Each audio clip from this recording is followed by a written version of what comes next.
بسم الله الرحمن الرحيم.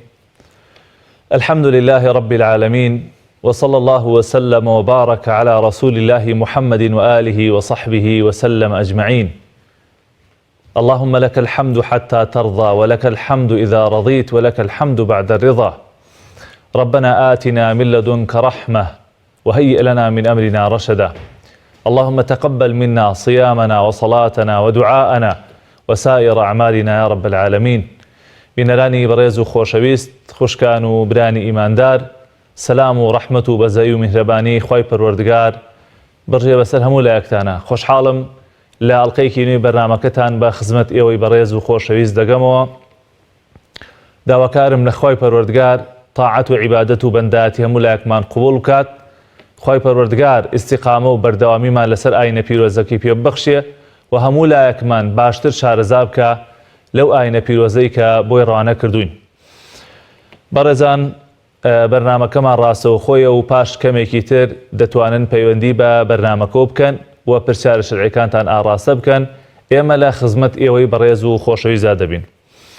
لە تەوەری ئەمڕۆدا پشتیوان بەخوای گەورە باس لەو تاقمانە کەم کە بۆیان دروستە بە ڕۆژوو نەبن لە مانگی پیرۆزی ڕەمەزاندا. هەڵبەتە بەڕێزان، ئەو ئاینەی کە خوای پەروەردگار ناردوێتی بۆ مرۆڤایەتی و بۆ سەرجەم ئینسانەکان، ئاینێکە کە مراعاتی وەزع و ظروف و توانای ئینسانەکانی کردووە و ئاینێکە لەگەڵ سروشتی ئینسانەکانە ئەگونجێ و شتێک نادا بەسەر ئینسانە کە لە تااقەت و توانای نەبێت، کە شتێ نادا بەسەرتا کە پێت هەڵنەگیرێ، بارێ نادا بەسەرتەوە کە ئەو بارەت بۆ هەڵنەگیرێ. بۆیە هەچی خیتابەکانی خوای پەروەردگارە ڕووی لە ئینسانە و ڕووی لە تەکلیف و توانای ئینسانە. وەکو قاعیدەیەکی شەرعیمان هێڵێ لا تەکلیفە ئیلا بمەقدور. ئەو تەکلیفەی کە ڕۆوە کاتە ئینسان بە گوێرەی توانا و تااقەتی ئینسان بەدەر نییە، زیاتر نییە لە تااقەت و توانای ئینسان. لەو ئاەتە پیرۆزە وەرگیراوە کە خوای تەعالا فەرمێ لا یوکەلیف الله نەفسا ئیلا وسعها. خوای تەعالا لە تااقەت و توانا و ئەوەی کە ئینسان پێ ئەکرێ زیاتر داوا ناکا لە ئینسان، نایخاتە سەرشانی ئینسان.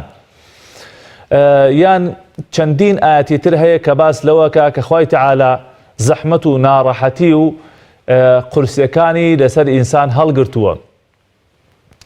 وما جعل عليكم في الدين من حرج. خوا هیچ حەرەج و ناڕەحەتێکی نەخسووەتە ئەستۆتان و نەخسووەتە سەرتان. بۆیە لەم شەرعە جوانەی ئیسلامدا لە هەر شوێنێکە شتەکان ناڕەحەت بێ و قورسی دروستکە بۆ سەر ئینسان و لە تااقەتی ئینسانە نەبێ، بە دوایە ئاسانکاری دێت. المەشەقەت تەجلب التەیسیرە، وەکو لە قاعیدەی ئوسولیە هاتووە، مەشەقەت و ناڕەحەتی بە دوایە ئاسانکاری ئەهێنێ. هەر کاتێ ئینسان شتێکی پێ نەکرا لە تااقەت و توانای ئینسانە نەبوو، یا ئەو کەسە نەخۆش بوو، یا ئەو کارەی پێ نەئەکرا، ئەوە لە بەرامبەردا شەریعەتی پیرۆزی ئیسلام ئاسانکاری بۆ ئێمە کردووە. جا بەڕێزان، لە بابەتی ڕۆژوویشە هەڵبەت هەموو لایەکە زانین خوای تەعالا فەرمێ فەمەن شەهیدە منکم الشەهرە فەلیەصومه. هەر کەسێ مانگی ڕەمەزانی بەسەرداهات، هەر کەسێک لە پیاوان لە ئافرەتان پێویستە بە ڕۆژوو بێت. ئەمە خیتابێکە ڕووی لە هەموو موسڵمانێکە لە هەر شوێنێکی ئەم دنیادا بێ، ئەبێ بە ڕۆژوو بێ. بەڵام هەر لەناو ئەو ئاەتەیە هەموو لایەکمان ئەزانین کە بە ڕۆژوو بوون لەسەر هەندێک لە ئینسانەکان قورسە بێ، لە هەندێک لە حاڵەتەکانە زەحمەتە بێ، یا ئەو کەسە بۆی ناگیرێ. بۆیە شەریعەتی پیرۆزی ئیسلام ڕێگەی داوە، چەند تاقمێکی جا کردووەتەوە ئەوانەی کە بۆیان هەیە لە مانگی ڕەمەزانە بە ڕۆژوو نەبن. جا من لە خزمەتانە ئەو خەڵکانە ڕوونەکەینەوە، چونکە زۆر بەمان پێویستمان بەو بابەتە هەیە و زۆر لە پرسیارەکانی ئەو بەڕێزانیش کە پەیوەندیەکەن بە بەرنامەکەوە هەر لە چواردەوری ئەو بابەتەیە ئاسوڕێتەوە. یەکێ لەو کەسانەی کە دروستە بە ڕۆژوو نەبێ لە مانگی پیرۆزی ڕەمەزانە کەسی نەخۆشە. هەر کەسێ نەخۆش بوو بۆی دروستە، بۆی ڕەوایە کە لە مانگی پیرۆزی ڕەمەزاندا بە ڕۆژوو نەبێت. بە بەڵگەی ئەو ئاەتەی کە خوای تەعالا فەرمێ فەمەن کانە منکم مەریضەن. هەر کەس لێوە نەخۆش بوو ئەو عەلا سەفەرین فەعیدەة من ئەیامین ئوخەر، یا لەسەر سەفەر بوو با لە ڕۆژانی ترا لە کاتی ترا ئەو ڕۆژوە بگرێتەوە. ئەو نەخۆشیش کە دروستە ئینسان لەگەڵ یا بە ڕۆژوو نەبێ مەبەست پێ ئەو نەخۆشیە بەڕێزان کە لەگەڵ بە ڕۆژوو بوونە مەشەقەت و ناڕەحەتی بۆ ئەو کەسە دروستە بێ ئەو کەسە تووشی ناخۆشی ئەبێ یا زەرەری پێ ئەکەوێ یا درەنگ چاکە بێتەوە یا نەخۆشیەکەی زیادەکە یا دکتۆر ئەڵێ نابێ ئەم کەسە بە ڕۆژوو بێ لەم حاڵەتانەیە دروستە ئەو کەسە بە ڕۆژوو نەبێت. هەندێ نەخۆشی ئاسادەیە ئاساییە قڕگێشێکی بەسیتە یا سەرێشەیەکە یا هەڵامەتێکە ئینسان لەگەڵ احتیادی ئەتوانێ بە ڕۆژوو بێ مەبەست پێ ئەمە نییە مەبەست پێ نەخۆشیەکە کە ئەو کەسە تووشی زەرەر و زیان ببێ لەگەڵ یا تووشی ناڕەحەتی و مەشەقەتێکی زۆر ببێ ئەو کاتە شەریعەتی پیرۆزی ئیسلام ڕێگە ئەدا ئەو کەسە بە ڕۆژوو نەبێت. نەخۆشیش بەڕێزان دوو جۆرە نەخۆشیەکمان هەیە ئومێدی شیفای لێ ئەکرێ هەروەکو چۆن زۆرێک لە نەخۆشیەکان کاتێک کە ئینسان تووشیە بێ پاش چەند ڕۆژێک یان پاش ڕۆژێک یان پاش تاقێک یا چەند سعاتێک ئەم کەسە بۆی هەیە چاک ببێتەوە کابرا ڕۆژێ دوو ڕۆژ نەخۆشیەکە گرێ هەندێک دەرزی و عیلاج بەکارهێنێ ئەو کەسە شیفای بۆ دێ و چاکە بێتەوە. ئەمە وەکو خۆی پەروەردگارە فەرمێ فعدة من أيام أخر ئەبێ لە ڕۆژانی ترە کاتێک کە چاک بوویەوە ئەم ڕۆژانە قەضا بکاتەوە. کەسێ لە مانگی ڕەمەزانە نەخۆشەکەوێ 3 ڕۆژ بە ڕۆژوو نابێ ئەبێ لە دوای ڕەمەزان لە دەرفەتێکە ئەم 3 ڕۆژە بگێڕێتەوە. بەڵام ئەگەر لەو جۆرە نەخۆشیانە بوو کە نەخۆشی درێژخایەن بوو و ئومێدی شیفای لێ نەئەکرا یا نەخۆشیێکی درێژخایەن بوو یان ئەو کەسەی کە نەخۆش بوو ئەوەنە بەتەمەن بوو ئەوەنە گەورە بوو لەگەڵیان نەیەتوانی بە ڕۆژوو بێ لەو حاڵەتەیە دروستە ئەو کەسە بە ڕۆژوو نەبێ و ئەو ڕۆژوە نەگێڕێتەوە لە جیاتی هەر ڕۆژێک خواردنی فەقیرێک بدات جا ئەگەر بتوانێ خواردن دروست کا بیداتە فەقیر یاوەتا لە بازار خواردن بۆ فەقیر بکڕێ یا هەر خۆی برنج و پێداویستی ماڵ بکڕێ و بیدا بە فەقیر گرنگ ئەوەیە مادام ئەو کەسە نەخۆشەکەی درێژخایەنە یا ناتوانێ بیگرێتەوە لە هەموو حاڵەتەکانە دکتۆر لێی قەدەغە کردووە. ئێستا ئەمە خەڵکمان هەیە لە هەموو کاتێکا دکتۆر لێی قەدەغە کردووە نابێت بە ڕۆژوو بێت لە زستانە لە هاوینە لە هیچ کاتێکە نابێت بە ڕۆژوو بێ ئەوە لەو حاڵەتەیە لە جیاتی هەموو ڕۆژێک خواردنی فەقیرێکە دات ئەو کاتە ئینشاءالله خوای پەروەردگار بۆکۆڵێ لەسەری ناکەوێنێ یعنی ڕۆژەکەی لەسەرەکەوێ بەڵام خوا لێی ناگرێ و ئینشاءالله ئەجر و پاداشی ئەو ڕۆژۆی بۆ ئەنووسرێت بە تایبەت ئەگەر کەسێک لە درێژایی تەمەنیا هەروەکو چۆن هەندێک کەس پەیوەندیەکەن هەر بە ڕۆژوو بوونە بەڵام ئێستا بۆی وەزعێکەوە ناتوانن ئەوە ئینشاءالله هەر کەسێک هەر عیبادەتێکی کردبێت ئێستا بە بۆنەی نەخۆشیەوە نەتوانێت بیگرێت خوای پەروەردگار تەواوی ئەو عیبادەتەی بۆ ئەنووسێ. ئەمە بەڵگەی لەسەرە فەرمایشتی پێغەمبەری خوایە صلی الله علیه وسلم کەس لە کاتی لەشتاغیە چی عیبادەتێکی کردبێ ئێستا ناتوانێت ئەو عیبادەتانە بکاتەوە لەبەرەوەی نەخۆشە ناتوانێت خوای پەروەردگار بە کەڕەمی خۆی بە فەزلی خۆی هەموو ئەو چاکانەی بۆ ئەنووسێتەوە مادام ئەو کەسە لە لەشتاغی کردوێتی ئێستا ئەوەی نەخۆشیەوە ناتوانێت خوای تەعالی هەموو ئەو چاکانەی بۆ ئەنووسێت لەبەرەوە ئەمیش دیسان فەزلێک و ڕەحمەت و بەزەیەکی خوای پەروەردگارە. دووهەم لەو تاقمانی بەڕێزان کە ئەتوانن بە ڕۆژوو نەبن کەسێکە ناتوانێت بە ڕۆژوو بێ لەبەرەوەی کە چووەتە ناو ساڵەوە مامە حاجیەکە پیر بووە پیرێژنێکە تەواو چووەتە ناو ساڵەوە ناتوانن بە ڕۆژوو بن یا بە ڕۆژووە بن زۆر ناڕەحەتە بن زۆر بێتاقەتە بن ئەمە ئەتوانن بە ڕۆژوو نەبن. خوا فەرمێ وعلى الذين يطيقونه فدية طعام مسكين ئەوانەی کە بە ڕۆژووە بن زۆر ناڕەحەتە بن زۆر بێتاقەتە بن لەبەرەوەی چوونەتە ناو ساڵەوە یا تەمەنیان زۆر کردووە ئەوانە خوای تەعالی فەرمێ باچی بکەن با فیدیە بدەن فیدیەکەیشیان بریتێ لە خواردنی فەقیر و هەژارێک لە جاتی هەموو ڕۆژێک مقدارەکەیشی وەکو عولەما فەرمون نصف صاع نیو ساعە لە خواردن کە بە کیلۆ تقریبا کیلۆ نیوێک برنج ئەکات بۆ هەر ڕۆژێک لە جاتی هەر ڕۆژێک ئەتوانێت کیلۆ نیوێک برنج بدا لە کۆتایی ڕۆژەکە 45 بۆ 50 کیلۆ برنج ئەدا بە فەقیر و هەژار یان خواردن دروستەکە ئەوەیدا بە فەقیر و هەژار ئینشاءڵڵا ئەویش دیسانەوە خوای پەروەردگار لێیان ناگرێت. باو پەیوەندیانە وەرگرین کێمان لەگەڵا بوو باوکی خدر لە سولەیمانیەوە کاک برا عەزیزەکەم فەرموو. فەرموو برای گیان. السلام عليكم. عليكم السلام ورحمة الله وبركاته. ما وصلوا مشاعر الثاني كان تبين بسوني ربع ترى الحكا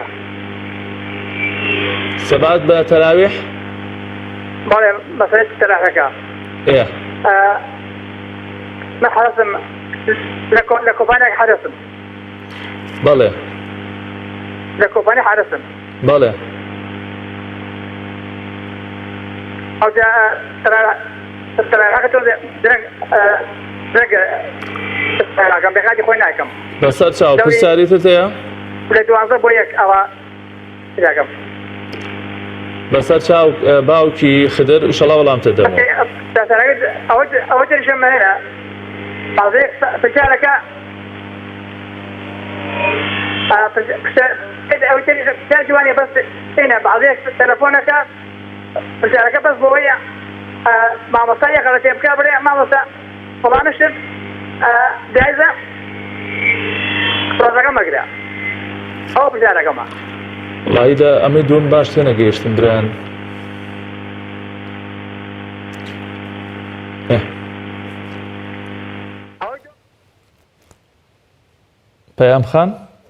بيان خان فرمو خوشكي بريزم. السلام عليكم. عليك السلام ورحمة الله وبركاته. فرمو خوشكي بريزم.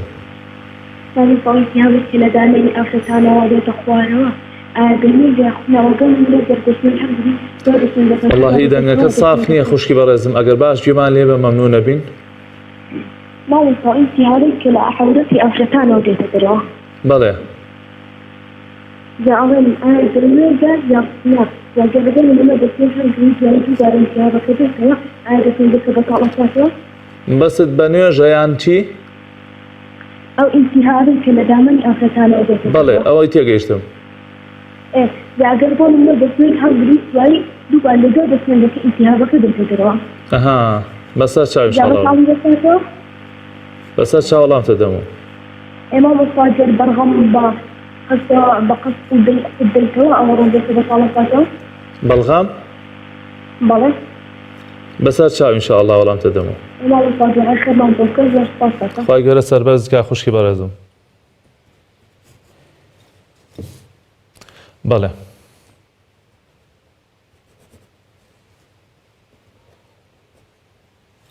دوباره دایکی بیان فرمو خوشکی برازم مالستان فرمو خوشکی براز الو مالستا او كاتب جات امو كاتب باش دادا جان مالستا بس احمد ترسالة الحضور بله انا بعضهم ك استوى فاتي كرديا بنام كزحبو بلن كاركي ساق بو يوري بو بلن لا بيني دومتا كان كتجارتي عندك روح الشويزة جنب السرداسي بالطريق انت رويشتي بو ونوجي شو رويشتي بو براني برس دني اوبين دي انا صافنية من نازانم كينا اگر شاب مامزانتاتي بعضهم نشكين يعني بساتي بروجي بين بكرة خوشکی برازم باوکت بروجوی لدست سوی سه او بوی بگیرنوا روجي ما قلت وانيجي شو روشتيا استوى فاتي كبيا بس هرچا ان شاء الله ولا تدمو لا بس خوشي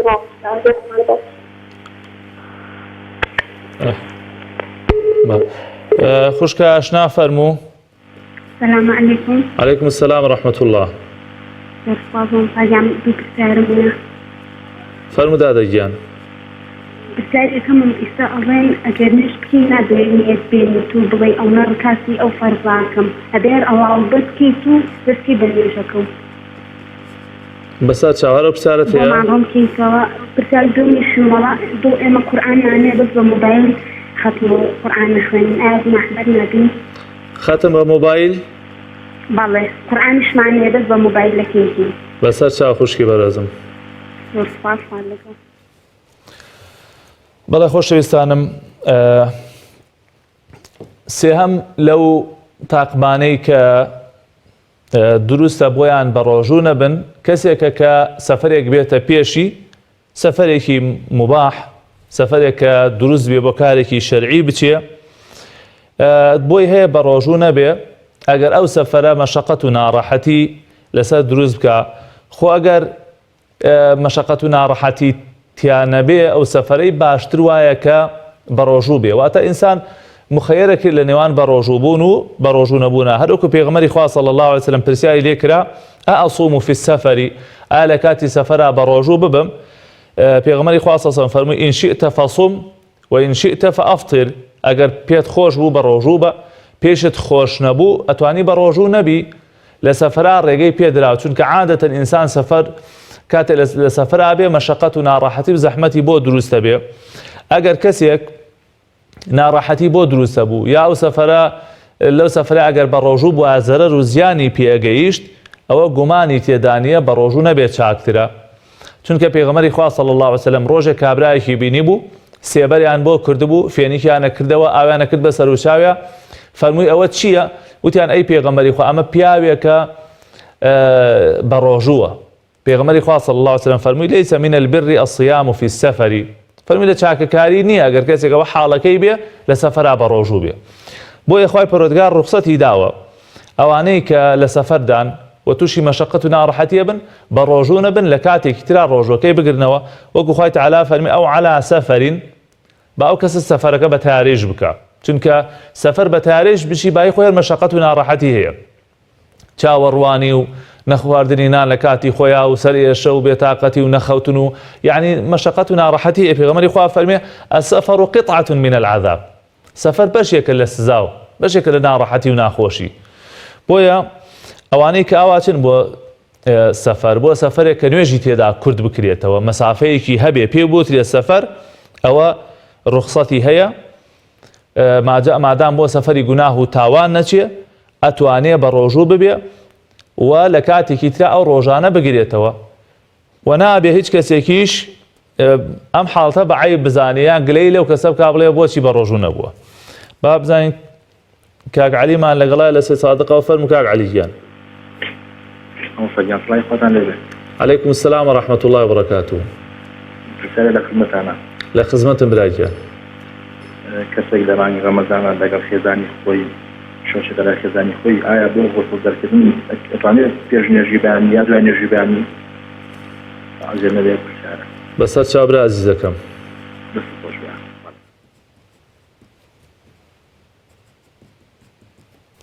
باوکی کاردین، فەرموو باوکی کاردین. سلام علیکم مامۆستاجان. عەلەیکم السەلام وەڕەحمەتوڵڵی وبەڕەکاتوه. قوربانە مامۆستاجان، وڵای دوو پرسیارمانەیە هەرێک نەبێت. بەڵێ لە خزمەتم. قوربان خزمەتم. مامۆستاجان، من عادەتەن ڕەمەزانان زەکات دەرەکەم. بەڵێ. جا نسبەیەکی کەمم لە ڕەمەزانی پارماوە، ڕەمەزانەشی بەسەرا هاتەوە. ئایا گوناحبارە بین چی ئەوە؟ یعنی زەکاتی پار لەسەر بوو؟ زەکاتی پارم ماوە بەس نسبەیەکی کەمە. بەسەر چاو ئینشاءالله. بەسەر چاو وەڵامتە دەمەوە باوکی کاردین. پرسیاری دووەمیش مامۆستاجان، لە بری پارە بڵێن زەکات، لە بری پارە ئەتوانی ئەگەر کەسێک نەدار بێ بۆ نمونە ئەشیای ماڵی نەبێت سەلاجەیەکی بۆ بکڕی تەلەڤیزیۆنێک یان جەمیدەیەکی بۆ بکڕی بە پارەی زەکات. بەسەر چاو ئینشاءالله وەڵامتە دەمەوە. دەستی خۆش بێ، خوازدار بەخێر بێت. یاخوا سەربەرزی برا عەزیزەکەم. کاک ڕزگار فەرموو کاک ڕزگار گیان. السلام عليكم مامۆستاجان. عەلەیکم السەلام وەڕەحمەتوڵڵی وبەڕەکاتوه. وڵا زەحمە بێ پرسیارێکمان لەو مامۆستاوە. فەرموو برا گیان. وڵایی ئەوە بڵێ ناوی پێغەمبەر عەلەیهی سەڵات وسەلام بڵێ مەخسن بە پاڵکەوتنەوە بی یان ڕاکشاوی بۆ ذکرکردنەوانە هێزی گوناحبار نابی. ڕاکشاوی بۆچی؟ ناوی پێغەمبەر دێنێ جارا لە جۆی دیەگری لە تەلەڤیزیۆن شدەوە دێتۆ لە قورئانە یان یەکری ولیە. بەسەر چاو ئینشاءالله وەڵامتە دەمەوە. بۆ ذکرەکان بزانین بەکشانە بیکەی خۆ بنابار نبین بەسەر چاو ئینشاڵڵا وەڵامتە دەمەوە. دەست خۆش بێ مامۆستاجان. خوای گەورە سەربەرزت کا برا عەزیزەکەم. دایکی ترێ لە قەڵاتزێ. فەرموو دایکی ترێ. السلام عليكم مامۆستا. عەلەیک سەلام خوشکە گەورەکەم. باش مامۆستا گەڕێت. یاخوا سەربەرزی دادەگیە. وەڵی مامۆستا دوو پرسیارمە بوو. بەڵێ. ئایا دەستنێشردن لە حەمام دروستە یان نا؟ ئەگەر لە حەمام دەستنێش بشێت. بەسەر چاو هەرەو پرسیارت هەیە؟ وەڵی پرسیارێکی کەشم هەبوو. ئەوانەیە کە دەگەڕێن فەقیرن دێنە بەردرگا. دەڵێن خوا خێرێکمان پێ بکە. نازانم دەڵێن ئەگەر پارەیان پێ بدەی گوناحبار دەبی بەس ئەمن بەس لەبەر خاترەوەی دەڵێن لەبەر خاتی خوا خێرێکمان پێ بکە بڵێن هەر شتێک خوا بیدا پێیان بدەین ئەخۆن گوناحبار دەبین یان نا؟ بەسەر چاو ئینشاڵڵا وەڵامتە دەمەوە. دەی مامۆستاگیان دەست خۆش بێ ئەخوا. خوای گەورە ئاگادار بێ خوشکی بەڕێزم. کاک ئەیمەن لە کۆیە فەرموو کاک ئەیمەن گیان. السلام عليكم مامۆستا. عەلەیکم السەلام وەڕەحمەتوڵڵا وبەرەکاتوه.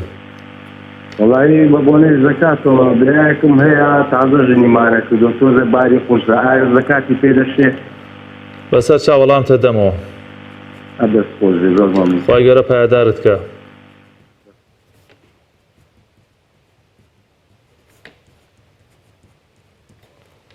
کێترمان لەگەڵا بوو؟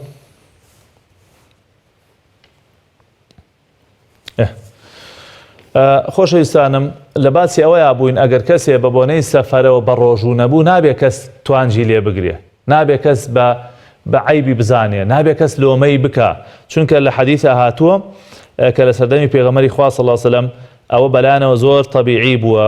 ئەفەرمێ ئەنەس ئەفەرمێ لەگەڵ پێغەمبەری خوا صلی الله علیه وسلم لە ڕەمەزانە لە سەفەرێکا بووین، ئەوانەی کە بە ڕۆژوو بوون نیانەوت ئەوانەی تر بۆ بە ڕۆژوو نین، ئەوانەی کە بە ڕۆژوو نەبوون نیانەوت ئەوانەی تر بۆ بە ڕۆژوون. واتە ئەوەی دەتوانە هەبێ و بتوانێ بە ڕۆژوو بێ کارێکی باشە، ئەوەی نەتوانێ هەر ئاسایی و ڕێگەی پێدرا و شەریعەتی پیرۆزی ئیسلام وەکو ڕوخسەت داوێتی بە ئینسانەکان. کاک ئەحمەدمان لەگەڵایە فەرموو کاک ئەحمەد گیان. السلام عليكم مامۆستا. عەلەیکم السەلام وەڕەحمەتوڵڵا وبەرەکاتوه. مامۆستا پرسیارێکمان هەبوو. مەڵە برای گیان. والله مامۆستا کرێکارم ئیشی کولەکاری دەکەم لە کاتی کرێکاریەدا ئەگەر هەوڵ نەبوو ئەی بەدە بشکێنم ئەتوانم زەکات بدەم. بەسەر چاو برا عەزیزەکەم.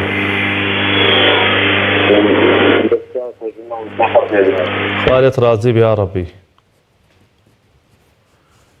باوکی ڕەیان فەرموو باوکی ڕەیان. السلام عليكم مامۆستاگیان. عەلەیکم السەلام وەڕەحمەتوڵڵا وبەرەکاتوه.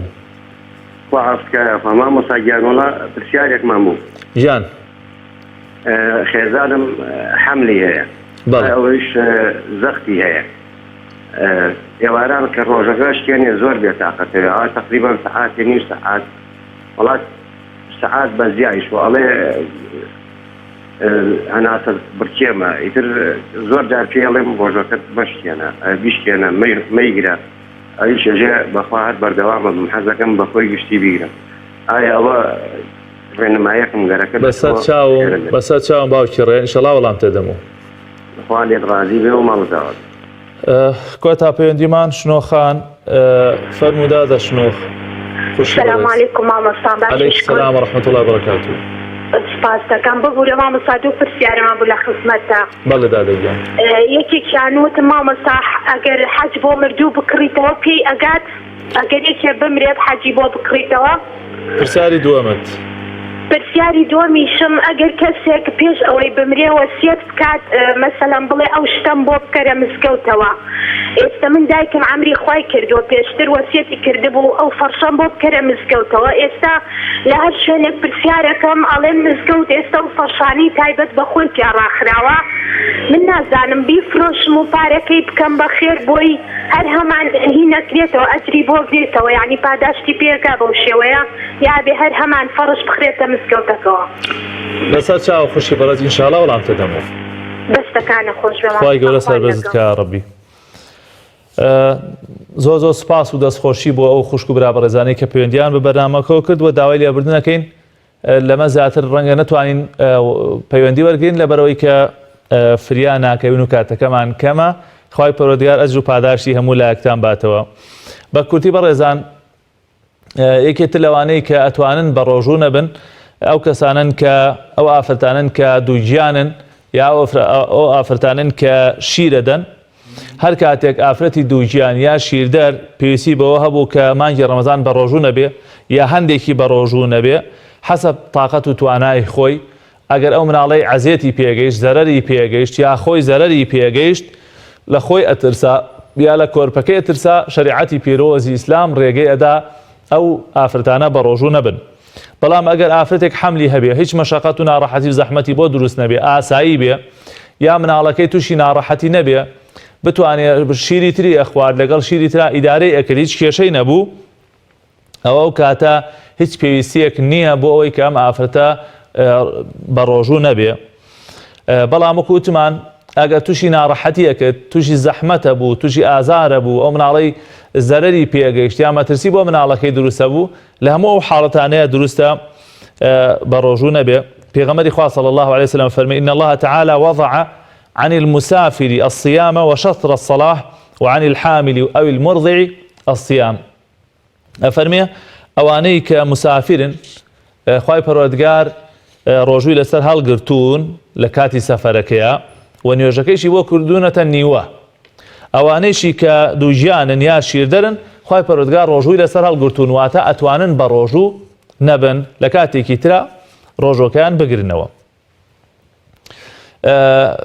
بەڕێزان، دێمە سەر وەڵامی پەیوەندیەکانی ئەو خوشک و برا بەڕێزانەی کە پەیوەندیان بە بەرنامەکەەوە کرد. باوکی خدر تەنها لە پرسیارێکیان حاڵی بوون کە فەرمووی لە کۆمپانیایەک دەوامەکەم، حرەسم، بەوەی حرەسیاتەوە ناتوانم تەراویحەکەم دوای نوێژی خەوتنا بکەم، سەعات 12 شەوەیکەم. ئایا دروستە؟ بەڵێ برا ئازیزەکەم، تەراویحەکە دروستە و تەراویح شەو نوێژە، شەو نوێژیش لە دوای نوێژی عیشاوە ئەکرێ، لەبەرەوە نوێژەکە دروستە و هیچ ئیشکالی تیان نییە و خوای پەروەردگار لەشی ساخکا و بەرەکەت خاتە ئیش و کارتەوە. خوشکە بەیان و ئازانم لە هەولێرەوە بوو، فەرمووی سەبارەت بە ئیلتیهابی ئافرەتان کە لە دامێنیانەوە دەرەچێ، ئەو ئیلتیهابە پێویستی بە تازەکردنەوەی دەستنوێژ هەیە. هەر کاتێک کاتی نوێژەکە هات، هەوڵ بدەم، یعنی هەر ئافرەتێک ئەو حاڵەتە لەگەڵا بوو با زوو دەستنوێژ نەشوەریە. هەر کاتێک کاتی نوێژەکە هات، با دەستنوێژ بشوەرێ، خۆی پاکەوە بکات، دەستنوێژ بشوەرێ، نوێژەکەی بکات. ئیتر لە دوای ئەوەوە لە کاتی نوێژەکە ئەگەر بەردەوامیش بێ، ئینشاءڵڵا گوناهی ناگا و نوێژەکەی دائەمەزرێت، چونکە والله ئەعلەم چێتە بابی وەکو بابی میزە چورکە، ئەگەر بەردەوام بوو ئەو ئافرەتە یعنی چاری نەبوو، ئەو کاتە چێتە ئەو بابەتەوە، والله تعالى ئەعلەم. پرسیارەوەشی کرد ئەگەر کەسێک تف و بەڵغەم وشتی خۆی قوت بدە ئایا ڕۆژووی ئەشکێ؟ نەخێر، ڕۆژووی ناشکێ، بەڵام باش نییە ئینسان بە تف لە ناو دەمیا کۆ بکاتەوە و دوای قوتیدا، یا بەڵغەم کۆ بکاتەوە دوای قوتی بدا. بەڵام وەکو ئینسانێکی ئەعتیادی بەڵغەمی خۆت قوتە دەی یا تفی خۆت قوتە دەی، ئەوە ڕۆژووت ناشکێ و ئیشاڵڵا هیچ ئیشکالی نییە. دایکی بەیان پرسیارەوەی کرد کە باوکیان وەفاتی کردووە، نوێژ و ڕۆژووی ڕۆشتووە، ئەتوانن ئایا بۆی بگرنەوە؟ وەکو نوێژەکان ناگێڕدرێتەوە. هەر کەسێ لە دنیاە نوێژی لەدەست چوو بێ، نوێژی گێڕانەوە نییە. بەڵام ئەتوانن ئێوە کە سوکارەکەی کچەکانی کوڕەکانی ئەتوانن ڕۆژوەکانی بۆ بگرنەوە. من ماتەوە عەلەیهی صەوم صام عنه وەلیه. هەر کەسێ بمرێ ڕۆژوو قەرزار بێ، کە سوکارەکەی کچەکانی کوڕەکانی ئەتوانن ڕۆژوەکەی بۆ بگێڕنەوە. بەڵام سەبارەت بە نوێژەکان، إن الصلاة كانت على المؤمنين كتابا موقوتا، نوێژ کە لە دەستی چووە و کەسە ناتوانن بۆی بگێڕنەوە. بەڵام ئێوە هەوڵ بدەن ڕۆژەکانی بۆ بگرنەوە، سەدەقەی بۆ بکەن، داوای لێخۆشبوونی بۆ بکەن لە خوای پەروەردگار، ئەوە لە هەموو شتێک باشترە. خوشکە ئاشنا پرسیاری نیەتهێنانی کرد بە زمان. بەڕێزان، نیەت وەکو عولەما فەرموون محلها القەلب، شوێنی نیەت دڵە.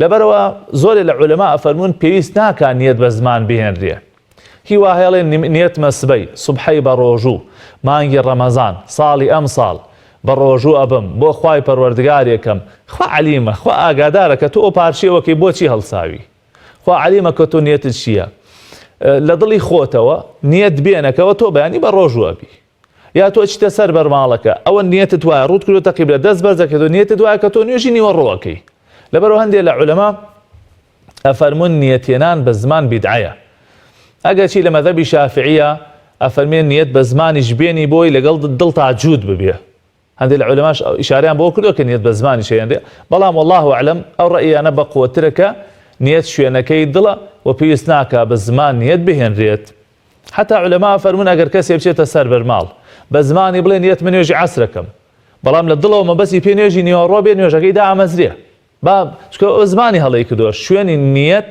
دڵە و پرسیاری ئەوەی کرد ئایا ختم بە مۆبایل دروستە بەڵێ خوشکی بەڕێزم مۆبایلیش ئالەتێکە ختمی قورئانی بە تەواوەتی و بە جوانی تێدا ڕەسم گیراوە ئەتوانرێ لە هەر لاپەڕەیەکا بتەوێت لەسەری بوەستی دواتر بگەڕێتەوە سەر ئەو لاپەڕە هیچ ئیشکالێکی تیا نییە و بگرە هەندێک جار ئاسانکاریشە لە ناو سیارەیە ئەتوانی لەسەر مۆبایل بیخوێنی لە شوێنەکانی ترە ئەتوانی گوێی لێ بگری بە دەنگیش هەر ئەتوانی ئێمە ختم چەند جۆرێکمان هەیە ئەتوانی ختمێک بەس گوێ لە قورئان بگری کە پێغەمبەری خوا صلی الله علیه و سلم بە سەحابەی فەرموویەتی قورئان بخوێنە فەرمویان ئەی پێغەمبەری خوا ئێمە قورئان بخوێنین لە کاتێکا بۆ سەر تۆ دابەزیوەتە خوارەوە فەرموویەتی پێم خۆشە لە غەیری خۆمەوە گوێم لێ بێت قورئان خوێنی وایە کاریگەری هەیە تەئسیری هەیە ئەتوانی گوێی لێ بگری لەم سەر بۆ سەر قورئان ئەتوانی خۆت بیخوێنیتەوە ئەتوانی بە قەڵەم قورئان بیخوێنیتەوە گرنگ ئەوەی ئەم مانگەمانی قورئانە چۆن لەگەڵ قورئانە خەریک بی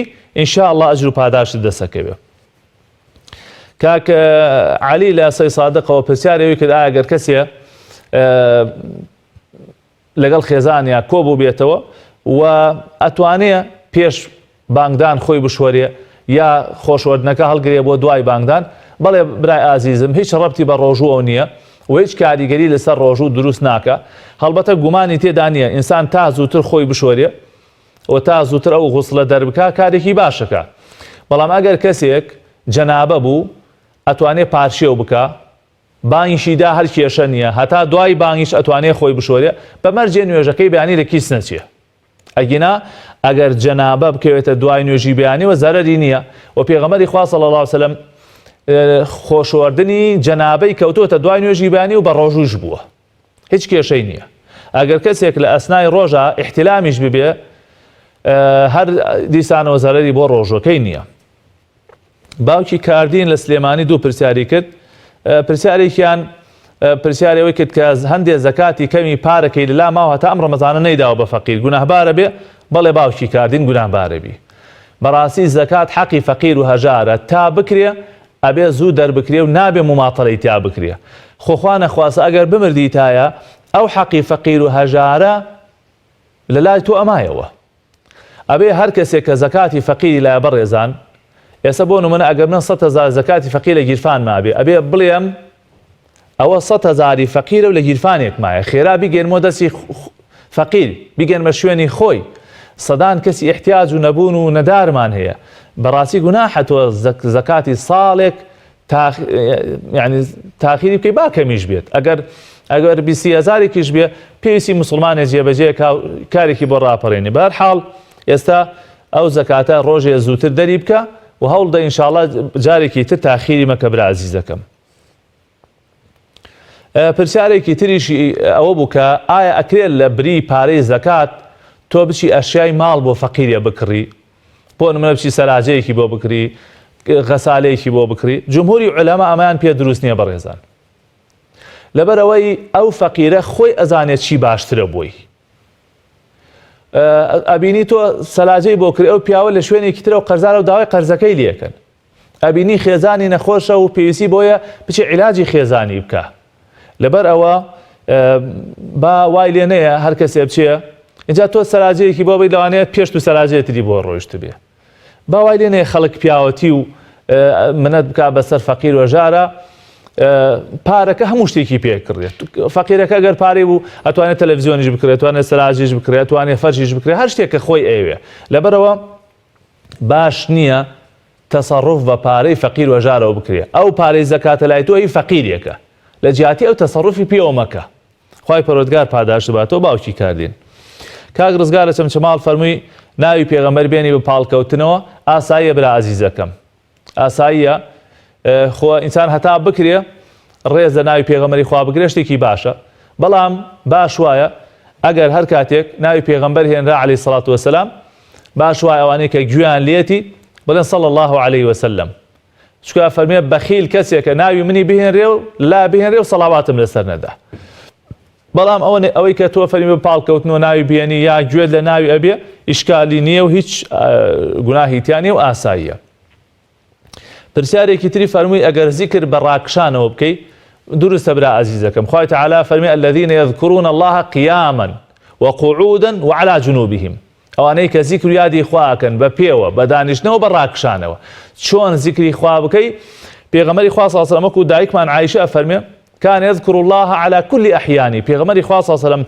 لە هەموو حاڵێکا زیکری خوایە کرد بە پێوە بە دانیشتنەوە بە ڕاکشانەوە بە جەنابەوە لە دەرەوە لە ماڵەوە بە هەموو جۆرێک ئینسان ئەتوانێت زیکر و یادی خوای پەروەردگار بکات دایکی ترێ لە قەڵازێ پرسیارێک کرد ئایا دەستنوێش ئەگەر لە حەماما بشۆردرێ دروستە بەڵێ خوشکی بەڕێزم دروستە ئێستا الحەمدوللا زۆربەی حەمامەکان هەمووی کاشیە پاک و خاوێنە بەلوعەی تایە شوێنێکی زۆر پاک و تەندروستە و هیچ کێشەیەکی تێدا نییە فەرمووی جاری واشەیە سوالکەر دێت داوات لێ کە ناوی خوا ئەهێندێ ئەگەر لەبەر ناوەکەی خوای پەروەردگار ئەکرێ شتێکی کەمی بیتێ ئەکرێ لەبەر حورمەتی ناوەکەی خوا دڵی نەشکێنی هەچەنە داواکردن بە ناوی خواوە زۆر کارێکی خراپە ئەو جۆرە کەسانە نەفرینیان لێکراوە ناوی خوا بەکاربێنن بۆ سوالکردن بەڕاستی پیشەیەکی باش نییە ئەگەر نەیشتدا پێی وەکو خوا فەرمێ وەئەمە السائیلە فەلا تەنهەڕ بە قسەیەکی جوان بە ئوسلوبێکی خۆش ئیزنی بدەیت کاکە ئیمەن لە کۆیە پرسیارەوەی کرد ئایا زەکات بۆ برایەکی ئەشێ کە تازە مارەی ژنی بڕیەوە دەستی کورتە ئەگەر ئەو برایە دەست کورت بێ فەقیر بێ پێویستی زەواجی بۆ جێبەجێ نەکرێ ئەوە ئەتوانی زەکاتەکەی خۆتی بیتێ خوای پەروەردگار ئەجر و پاداشتت باتەوە کاک ئەیمەن گیان کاک ئەحمەد لە حاجیەوە پرسیارێک کرد کە کرێکارە ناڕەحەتە بێ ئەتوانێت ڕۆژۆکەی بشکێنێ ئێمە لە کاتی تریشا باسمان کردۆ بەڕێزان کرێکار ئەگەر ژیانی تەنها لەسەر ئەو کرێکاریە بێ و ئیشەکەی قورس بێ چاری نەبێ ئەبێ ئیلا ئەو ئیشە بکە ئەوە نابێ لە سەرەتاوە بە ڕۆژوو نەبێ ئەبێ نیەت بێنێ بچێتە سەر کارەکەی ئەگە ناڕەحەت بوو زەحمەتی بۆ هات ئەو کاتە بێ بشکێنێ ئەگینا هەر لە سەرەتاوە تۆ بڵێ من بە ڕۆژوو نابم ئەوە دروست نییە و ڕێگەی پێ نادرێت بەڵام ئەگەر تۆ ژیانت تەنها لەسەر ئەو کرێکاریە پارەی ترت نییە ماڵ و مناڵت لەسەر ئەو کارە پەکیان کەوتووە ناچاری ئەو کارە بکەی و ئەو کارش قورسە تووشی ناڕەحەتی دەکا ئەوە نیەت بێنە بچۆ سەر کارەکە ئەگەر زەحمەت و ناڕەحەتی زۆری بۆ هێنای ئەو کاتە توانی ڕۆژۆکەت بشکێنی تەبەن دواتر ئەبێ بیگریتەوە لە کاتێکی ترە باوکی ڕێیان لە کەلارەوە پرسیارێکت خێزانی حەملی هەیە هەناسەی تو نەبێ بێتاقەتە بێ ئێمە باسمان کرد بە ڕێزان ئافرەتی دووگیان ئەگەر تووشی ناڕەحەتی ببێ زەحمەتی بۆ دروست ببێ یا زەحمەت بۆ مناڵەکەی دروست ببێ یا مەترسی لەسەر ژیانی خۆی مناڵەکەی دروست ببێ شەرع ڕێگەی داوە ئەتوانێ بە ڕۆژوو نەبێ ئەو کاتە دوای ڕەمەزان لە کاتێکی تر بە شوێنەی بابیگرێتەوە با ساڵێکی بەسەرا بچێ با 2 ساڵی بەسەرا بچێ گرنگەوەی لە کاتێکی ترا لە زستانە بە شوێنەی ئەتوانی ڕۆژۆکەت بگریتەوە